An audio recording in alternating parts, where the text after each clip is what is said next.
Bonsoir à tous, merci d'être avec nous pour votre journal Afrique. Dans l'actualité ce soir, l'opposition et l'ex-rébellion absentes à l'ouverture de la conférence nationale d'entente au Mali. Une rencontre censée favoriser la réconciliation. Nous ferons le point avec Kaourou Magassa à Bamako.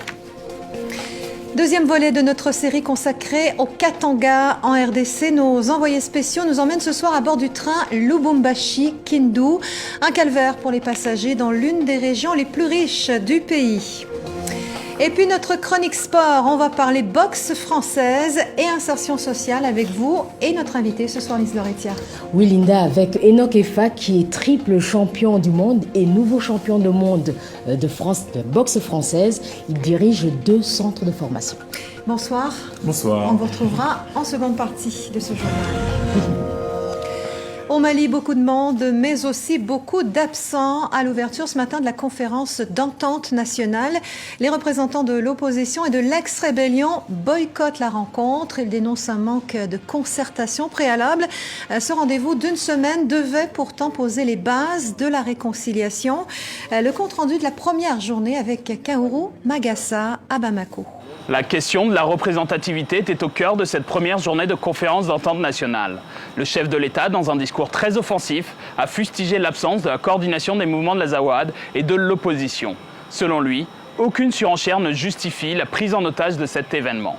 Que chacun en son âme et conscience, en permanence, se demande en quoi ces postures enrichissent la démocratie, en quoi les actes qu'ils posent contribuent à l'essor de la nation malienne.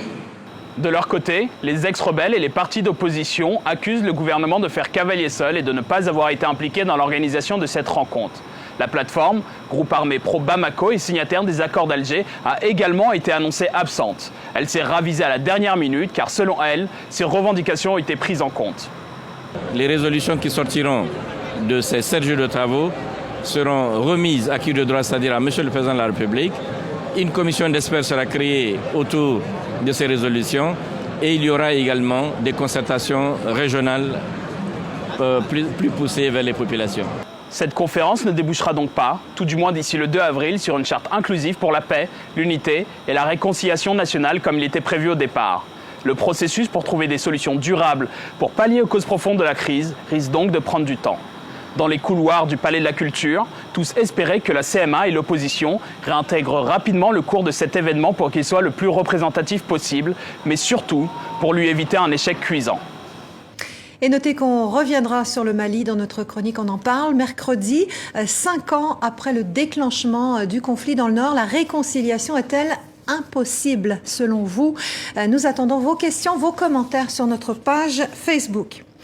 À Brazzaville, en République du Congo, l'inquiétude des parents après la disparition de jeunes Congolais. Leurs familles ont convoqué la presse et en appellent aux organisations de défense des droits humains. Ces familles affirment être sans nouvelles de leur fils arrêté début février dans le quartier Bifouti, c'est au sud de la capitale. Ils étaient 8 jeunes hommes âgés de 20 à 24 ans et n'ont plus donné signe de vie. Leurs parents, désespérés, s'interrogent. Écoutez. J'ai fouillé dans tous les commissariats de police, tous les postes de police, toutes les brigades de la gendarmerie, à la morgue municipale de CHU, à la maison d'arrêt centrale de Brazzaville, c'est en vain. La suite, jusqu'à présent, j'attends, je n'ai pas de suite. Jusqu'à aujourd'hui, je ne sais pas où est mon fils. Je l'ai cherché partout, jusqu'à la morgue où je suis entrée à 3 reprises. Tous les postes de police de Brazzaville, je les ai visités. Nous avons même vu le procureur, en vain. Devant cette impasse, nous avons jugé bon d'avoir recours aux associations de défense des droits de l'homme, si elles peuvent nous aider. Aujourd'hui, je ne souhaite qu'une chose, que l'État, qui est notre protecteur, retrouve mon enfant et me le rende. Voilà des témoignages recueillis pour nous par Alain Choungou, notre correspondant à Brazzaville. Au Soudan du Sud, la stupeur règne après l'assassinat hier de 6 travailleurs humanitaires. Ils ont été tués lors d'une embuscade et en visite à Juba ce lundi. Le président de la Commission de l'Union africaine a condamné ces meurtres. On écoute le Tchadien Moussa Faki Mahamat. Nous dénonçons et condamnons les actes qui ont conduit à l'assassinat des 6 personnes qui sont venues dans le cadre humanitaire pour aider les populations. Et nous demandons par l'occasion au gouvernement et tous les acteurs de respecter et de protéger les humanitaires qui sont venus pour aider les populations sinistrées. C'est l'un des défis qui attend la Centrafrique après des années de conflits. La réconciliation nationale est un enjeu pour le président Touadéra qui fêtera jeudi son premier anniversaire au pouvoir. C'est l'occasion pour nous de nous pencher sur l'état de la télévision centrafricaine. Peut-elle être un vecteur de réconciliation? Des pistes de réponse avec Emmanuel Godard. Une table ronde sur la première année du président Faustin Archange Touadéra, en direct à la télévision. Retour des déplacés, eau, latrines, électricité, tous les problèmes sont abordés. Un débat mené par Lydie Nzangou, cette femme de caractère est revenue de France pour relever un défi, diffuser des messages de réconciliation à la télévision nationale. Les grands enjeux de la télévision centrafricaine, c'est qu'elle puisse être reçue sur toute l'étendue du territoire. Que chaque Centrafricain, dans les coins les plus reculés de la République centrafricaine, puisse avoir ce signal et regarder la télé. Donc c'est le grand enjeu, le principal enjeu. Pour le moment, la télévision centrafricaine émet dans Bangui et dans ses environs uniquement. Le pays manque d'émetteurs, le matériel est rudimentaire et tous ici ont besoin de formation. Les monteurs, les cadreurs, les réalisateurs, les journalistes, mais vraiment tous ceux qui travaillent à la télévision centrafricaine ont besoin de formation. Aujourd'hui, nous avons essayé de faire le maximum, de tirer un peu, de relever un peu, mais nous ne pouvons plus aller plus haut, plus loin. On va stagner tant qu'il n'y aura pas de formation. La Centrafrique est toujours sous la menace de bandes armées. Il y a encore près de 900 000 déplacés et réfugiés. Alors pour Lydie, ce qu'elle fait à son niveau est primordial. Vous savez, nous partons de rien, nous venons d'une situation dramatique.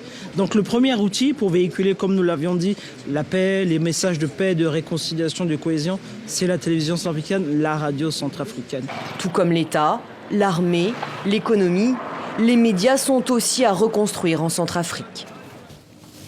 Au Cameroun, nouvelle grève dans l'éducation nationale. Les enseignants déclenchent une grève illimitée. Ils ont manifesté ce matin devant le ministère des Finances à Yaoundé.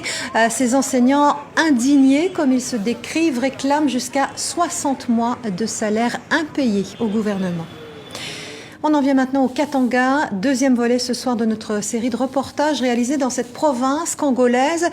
C'est l'une des plus riches du pays. Cobalt, cuivre, uranium, diamant. Le Katanga regorge de minerais et ses habitants pourtant n'en voient pas les retombées. On va prendre un exemple, celui du train Lubumbashi-Kindu, qu'ont emprunté nos envoyés spéciaux Ilham Taoufiki, Clément Aline. Avec 3 heures de retard, le train du chef Lengue est enfin prêt à partir. Des trains comme celui-ci, il n'y en a qu'une fois par mois. Et c'est lui qui en a la charge. C'est moi qui garantis la sécurité de ces trains ici. C'est pourquoi je suis le chef à partir des locomotives jusqu'à la fin. Donc c'est moi qui dirige cette histoire.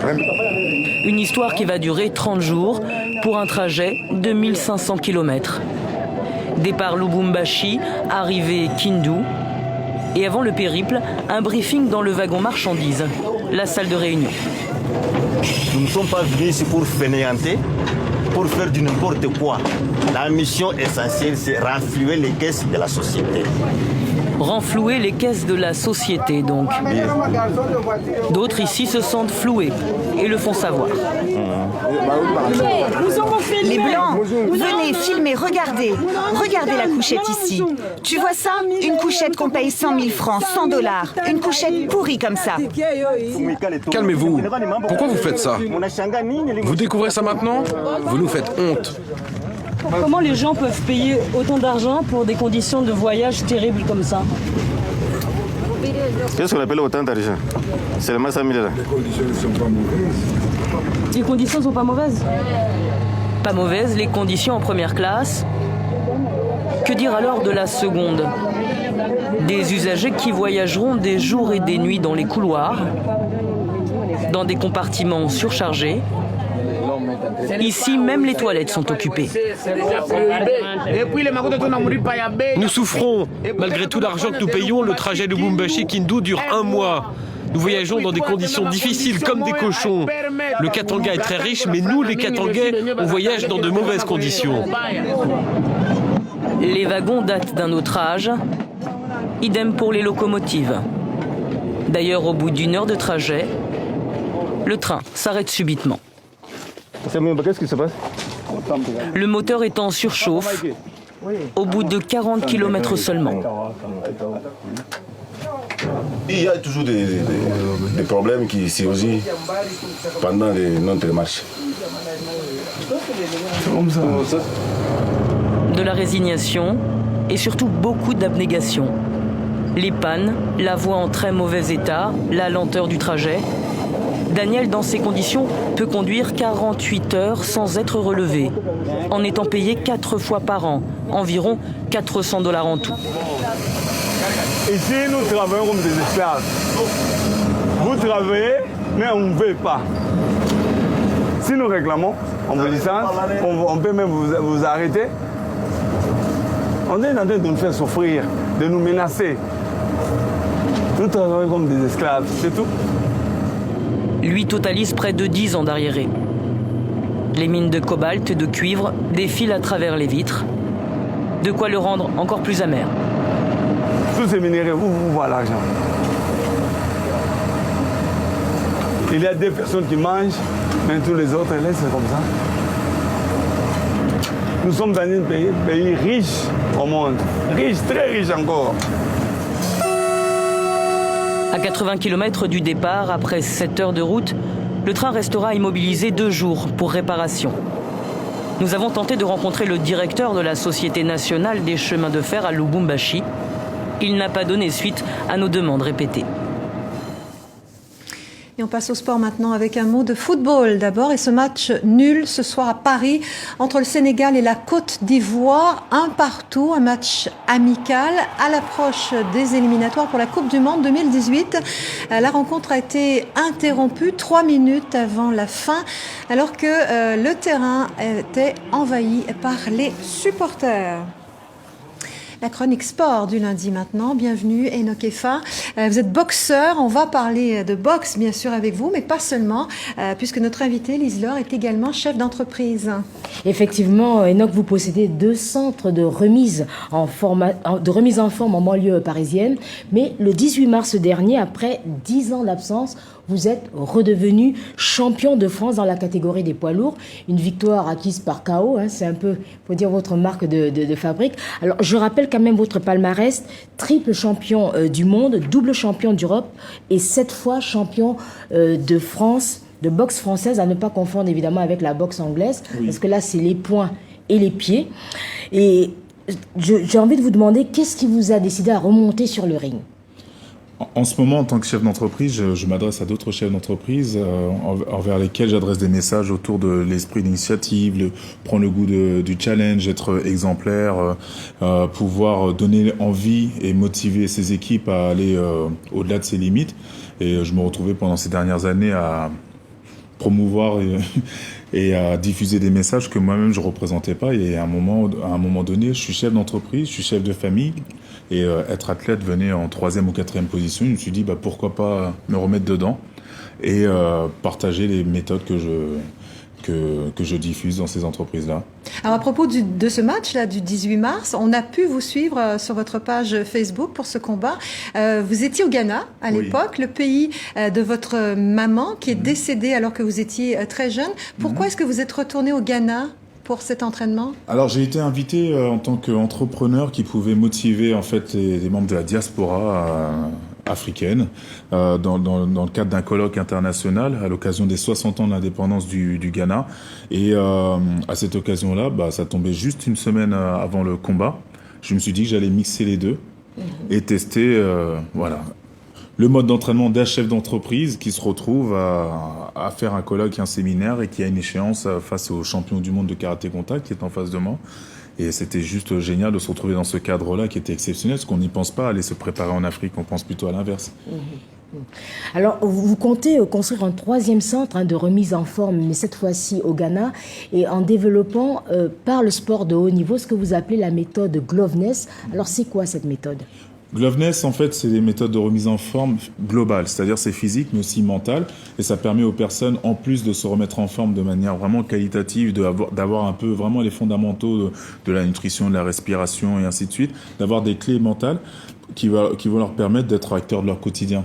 Aujourd'hui, que ce soit en Afrique ou en Europe, hein, on a tous on le voit à l'approche des élections, on a tous une clé, c'est comment moi je peux être acteur de mon quotidien. On est tous là à attendre des solutions de l'extérieur, de la politique, tout ce qu'on veut. Et à partir d'un moment, le citoyen en tant que tel, au niveau de sa santé, il passe son temps à bosser et à être disponible pour les autres, notamment pour les femmes, hein, le mari, les enfants et ainsi de suite, mais pas de temps pour eux. Et Gloveness, en fait, c'est le moment où, en gros, tu t'occupes de toi physiquement et mentalement avec le gant. Glove, c'est les gants. Tu prends un challenge en main, à savoir ta vitalité, et après tu mets ça au service des différentes sphères de ta vie. Entreprendre en Afrique, c'est souvent difficile. Qu'est-ce que cette méthode Gloveness peut apporter de plus aux Africains qui ont souvent plutôt envie de quitter leur pays pour réussir? En fait, c'est autour de l'activité de la remise en forme, vous avez d'autres métiers qui viennent se greffer.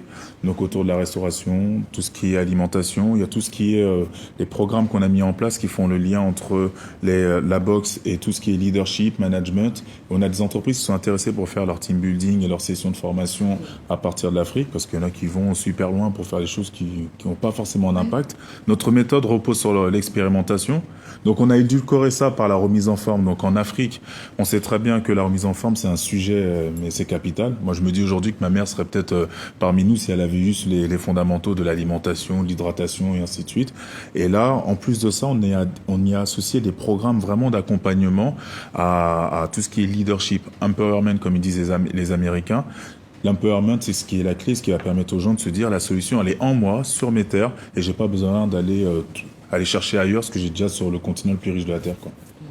Alors, juste dernière question. Vous venez d'avoir un passeport ghanéen. Oui. Donc, du coup, vous êtes franco-ghanéen, je dirais.